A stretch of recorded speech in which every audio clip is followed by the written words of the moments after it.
hii kelele ambayo inapigwa pale Mount Kenya against Ichung'wah and take it to the bank and take a million with it. It's too late.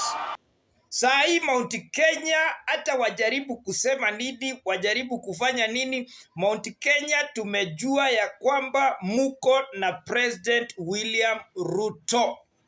Hii kelele is too late. Ukienda USA, ukienda Russia, ukienda Uganda, ukienda South Africa, wote wameamini ya kwamba Mr. President William Ruto amekubalika na Wakenya, hasa wa kutoka Mount Kenya. Na Mount Kenya wanasema, na wafichi wanasema wanakura 5,000, 1,000, wengine wanasema wanakura 300k. They are saying they are cashing in. Na hiyo hata saa hii kelele ikipigwa against Ichung'wah is too late. Hakuna vile kunaenda kuwa na movement ya Ruto must go. Mount Kenya wameyua.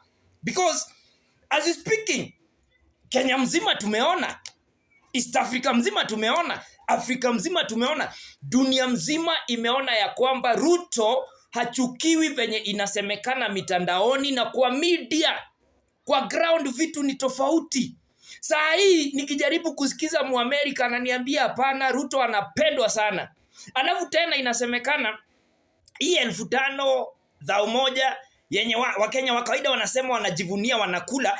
Kwa hivyo Kenya hakuna mtu akona moral right ya kutuambia Ruto must go. Juu sasa tunashindwa nani tutatrust. Ikiwa mwananchi wa kawaida anajivunia kubraibiwa, hii ishapotea. Hata kelele za Ichung'wah, it's a waste of time. Ruto, there will be no Ruto go must go movement. It's dead.